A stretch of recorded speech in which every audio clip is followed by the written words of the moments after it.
Whenever the laws of any state are broken, a duly authorized organization swings into action. It may be called the state police, state troopers, militia, the rangers, or the highway patrol. These are the stories of the men whose training, skill, and courage have enforced and preserved our state laws.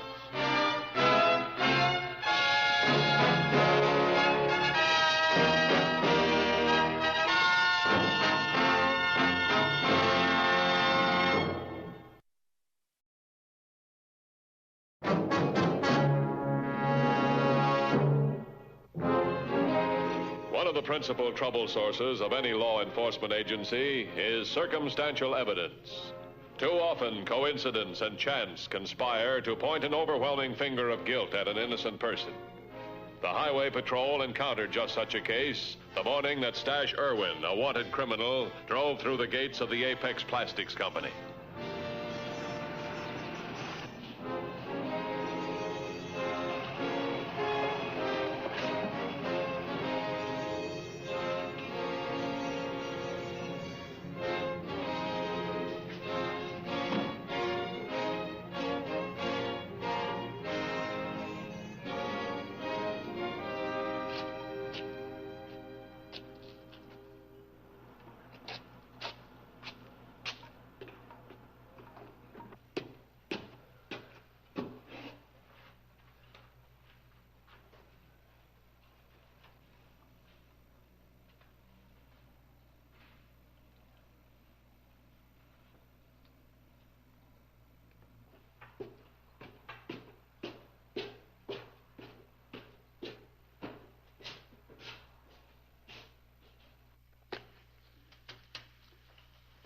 Not one word. You, stand on the floor. Come on. Stand on the floor. All right, you, come here. Come on. Fire up.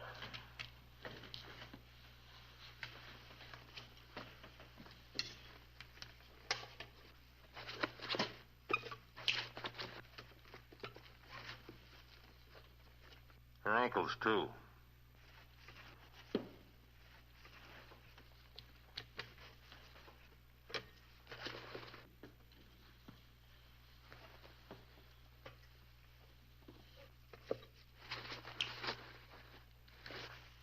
Gagger.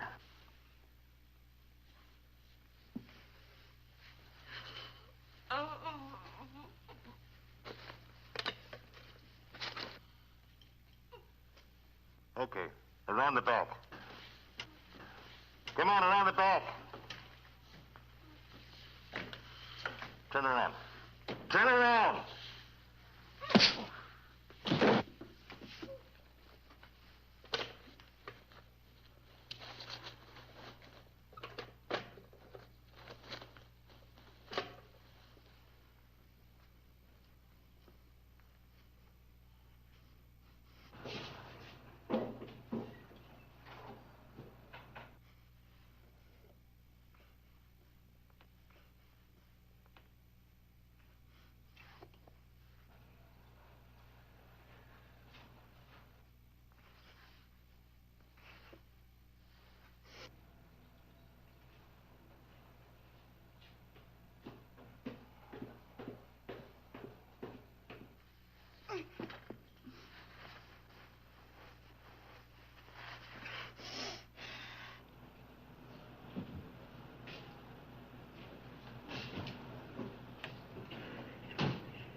Okay.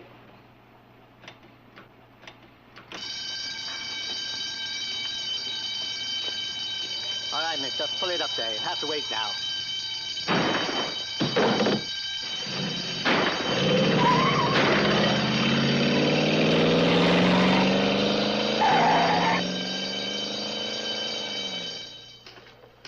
That's a gray convertible. No license number. All right, I got it, thanks. All right, we know the car was headed east when it left the plant. Could have doubled back. We can't take any chances. Put a roadblock here. Another one here. And one over here. Alert all units to look for a gray convertible. Let's go out to the plant that was robbed.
Did you talk to the guard? No, he's still unconscious. They're moving him from the dispensary to the hospital in town. So all we know is what we knew before. It was a gray convertible. Did find out one thing, though. The guard managed to fire 2 shots before he passed out. In other words, we have no way of knowing whether somebody was waiting for him in the car or not. But Mr. Stedman and I both told you the holdup man worked alone. Yeah, Miss Fowler, when you saw him, he worked alone. But this doesn't rule out the possibility somebody else was waiting in the car. Now, there are a lot of things that don't add up. How did he get in the plant in the first place? As far as I understand it, you can't get into this plant without a company pass. Well, of course, the gateman can pass a visitor through if he gets an okay from someone in authority. Well, we'll know the answer to that and a lot of other questions when the guard regains consciousness. How much did he get? $28,000. For you, Mr. Mathews. Oh, thanks. How's it, Mathews? How's the neck?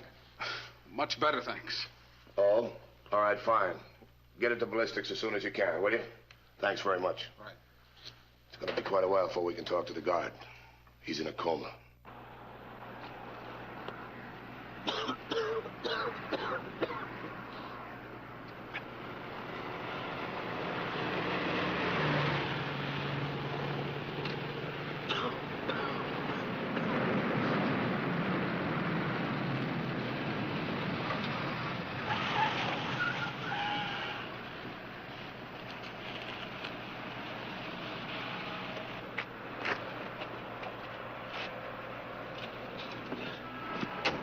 Somebody sure left you stranded out in the middle of nowhere. I can take you as far as Farnsworth. suits me fine. You all right, buddy? It's nothing. Just a cold. Sure you're okay? It's nothing. Let's go.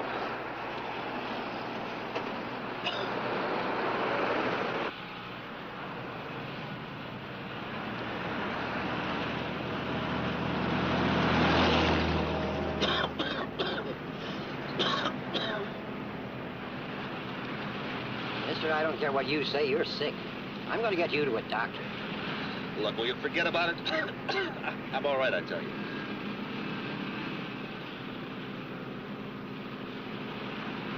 Okay. So now you know. Just keep driving. From now on, you're my personal chauffeur. Look, take the car, why don't you? Just let me go. No dice. I need you to jockey me around. When you're finished with me, how do I know you won't kill me? You don't, Al. You don't.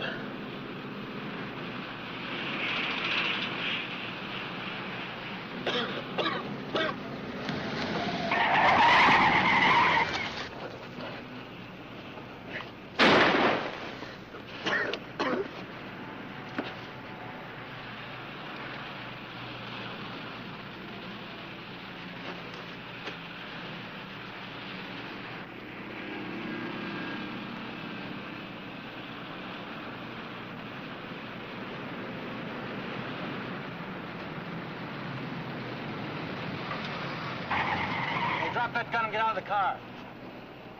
Drop that gun. Turn around. Put your hand on top of your head. Oh, am I glad to see you? I'll bet you are. You expect us to believe, Mr. Siddons, that Irwin, badly wounded, was on the highway trying to hitch a ride? Yes, that's what I expect you to believe. You also expect us to believe that by a strange coincidence, you, an employee of Apex Plastics, the plant that was robbed this afternoon, gave Irwin a ride, coincidentally in a gray convertible. A gray convertible that's been identified as the car driven by the persons or persons who shot the guard. Can I help it if there's so much coincidence? It's the truth, I tell you, every word. I never saw Irwin in my life before I picked him up on the road. Why, I wasn't anywhere near the plant when the robbery occurred. No? Where were you then? I told you. I went house hunting. Drove around, looking at homes. Did you go back to the plant? No, I didn't. I had no reason to. 28,000 is a pretty good reason. I'm innocent, I tell you. I don't know why you keep hammering at me. It's easy enough to check my story. Ask him, why don't you? Ask Irwin. He'll verify what I'm saying. He'll tell you how it was. If Irwin does any talking, it's going to be to a higher court than the one that tries you. What do you mean? Irwin's dead, Mr. Siddons.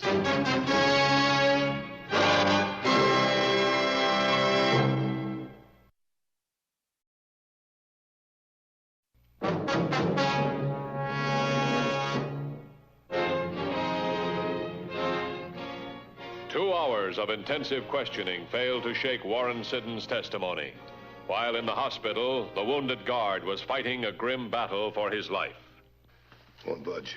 Still sticks to his story that the first time he saw Stash was when he picked him up on the highway. Did he explain how Irwin got in the car? Or the fact that a witness said whoever shot the guard was driving the same make gray convertible? Well, assuming that there were 2 great convertibles, it's possible maybe something went wrong with Stash's car and he had to get rid of it. You really believe that? I said it's possible. He had the gun when we picked him up. The paraffin test proves he fired it. How about that? Well, Siddons said he struggled with Stash and it went off during the fight. And, of course, Stash isn't around to contest that version. Well, what do you think? Look at it this way. Stash needed inside help. Someone who knew the layout and could smuggle him inside the plant. Now, I could have ridden in with Siddons, maybe crouched down in the back of his car.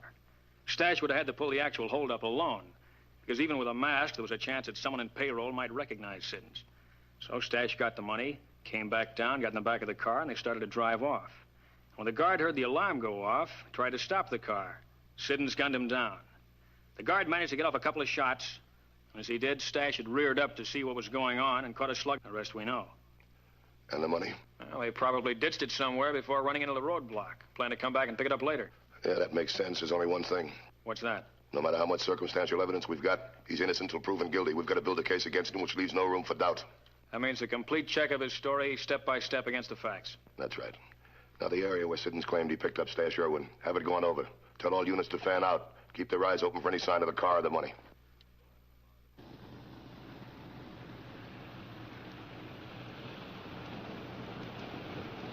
I heard it on the radio, I tell you, on the newscast. Stash is dead. They're holding Siddons on charges. What about the money? They find that, too? No mention. Just our luck. After everything had gone perfectly, this had to happen. They say Siddons had no alibi. That's right. Why, what are you thinking? That patrol guy. He implied Stash might have had inside help. That's a finger could point at me, and I wouldn't much like that. Since Siddons is already in the fire, maybe you and I had better do what we can about making sure the police don't run out of coal. Yeah, it's the spot, all right.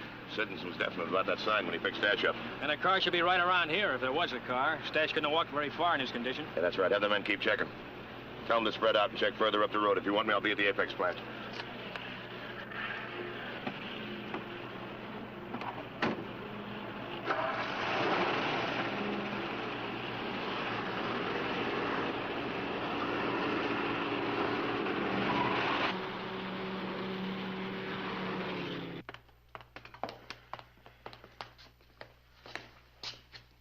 Is this Siddons' desk? Yes.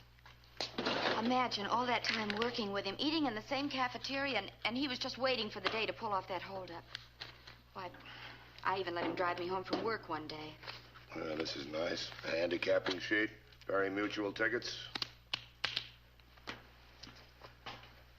It's worth about $2,000-3,000. On his salary? You want to see Siddons' time card? Yeah. You know, if he claims he punched out at noon, he's lying in his teeth. See for yourself. According to this, he never punched out at all. Well, he probably intended to punch out, but when the guard wait a stopped minute. him... Could something go wrong with the machine? Could it fail to register? Look, as payroll supervisor, those machines are my department. I check them daily. Thanks, Mr. Stedman. Excuse me.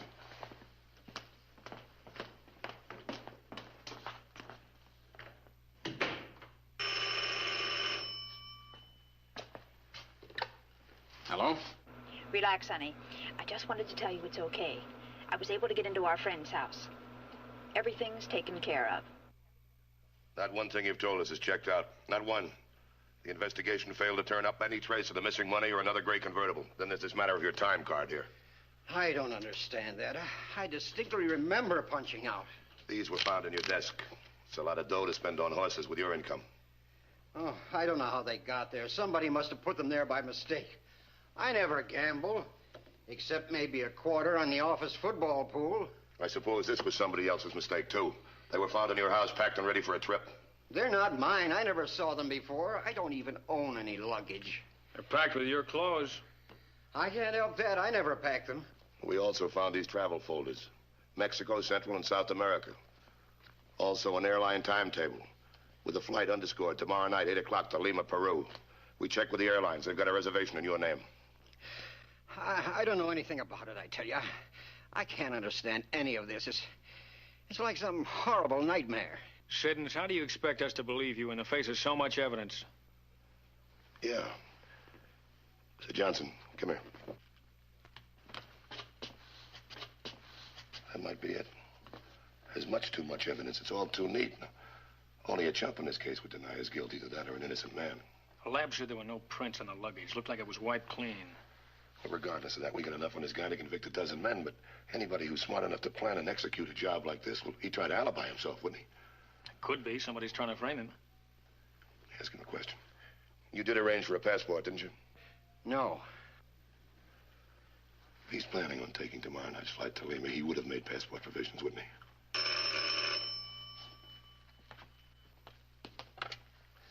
Mathews. What? When was this? All of it? Are you sure? Right, thanks. They found the money. It was in a culvert about 3 miles away from where Siddons said he picked up Irwin. They also found the gray convertible. Gas tank was punctured and the front seat was covered with blood. Well, that puts you in the clear. Sorry we had to put you through the ringer like this. I know how it must have looked, all that coincidence. Now we've got to find the guy who was trying to frame you. Frame me? I don't understand. If there's anything I can do, just let me know. But why should anybody want to frame me? Well, there's only one reason I can think of. They want to set you up as a patsy. Divert suspicion from them or him. Now, look, tell me, who's got access to your desk? Who can fool around with your time cards? Someone I worked with. Someone I maybe even counted on as a friend. But that could be any one of several dozen persons. How'll you know which is guilty? If we catch him, he'll tell us. Greed's trapped a lot of guys, you know. How do you mean? Well, right now, we're the only ones that know that the $28,000 has been recovered. Now, with your help, we'll use it as bait. That and you. I've got a personal axe to grind here. This day's experience has aged me 10 years. Somebody's going to pay for that. Look, Mr. Siddons, I've got an idea. I just heard it on the radio. They found Stash's car. The police are convinced now that Siddons was involved, but not actually involved in the holdup and shooting. They let him out on bail. He'll be back in after his trial. With all the evidence we planted, he doesn't stand a chance of beating the rap. But he's out now. So, what are you building? The money. They still haven't found the money. $28,000, and it's just like the earth swallowed it up. Look, Stash is dead. Now, the only other person in the whole world who might give us a clue to where that money is Warren Siddons. The cops already grilled him. If he knew anything about the money, he would have told him. Maybe not. They aren't such mental giants, those cops. Maybe they overlooked something. Maybe. Look, all I know is we took a lot of chances to get that money, went to an awful lot of trouble. I think it's worth taking a few more risks. I can't question him, Allie. He knows me.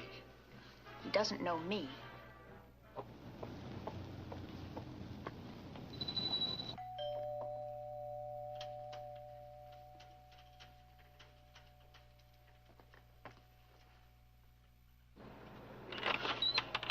Mr. Siddons? I'm Margaret Mason, Mr. Siddons, the Cornwall Insurance. The Apex Plastic Company is one of our clients. I'd like to talk to you if I may. Please come in.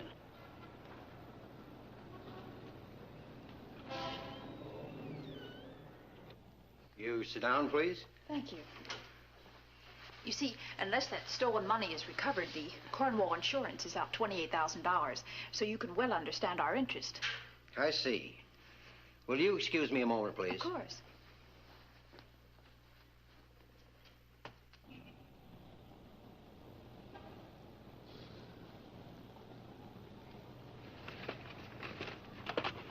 That's it. 2150 to headquarters. 2150. Go ahead.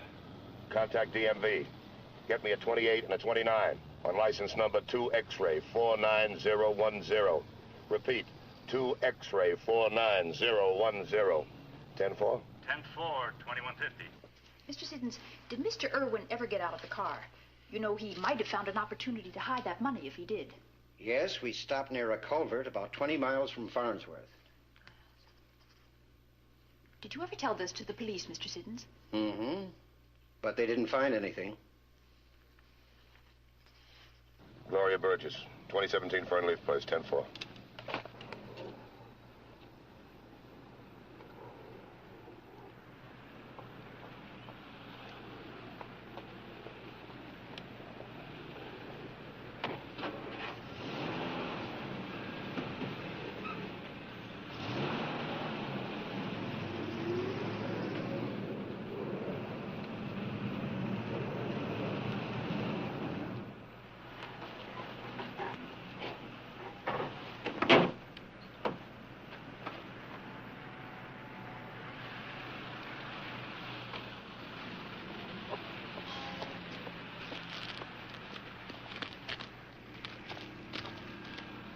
Checked the culvert, but they didn't find anything.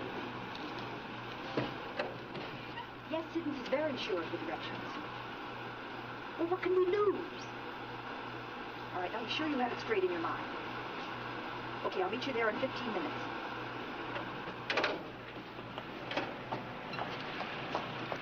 Miss Burgess, you're under arrest. Don't worry about your boyfriend. We'll keep the date for you. Let's go.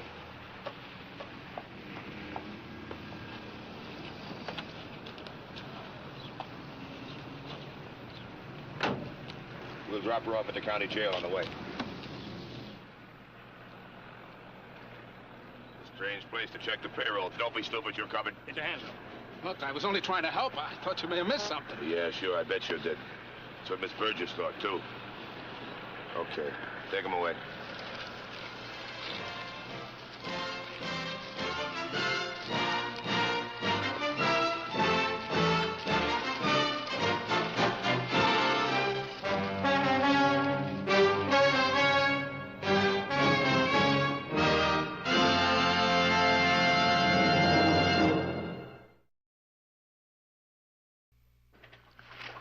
Next week's case, handled by the Highway Patrol, is a very exciting one. We hope you'll be with us. Until then, remember, the careless driver isn't driving his car. He's aiming it. This is Broderick Crawford saying see you next week.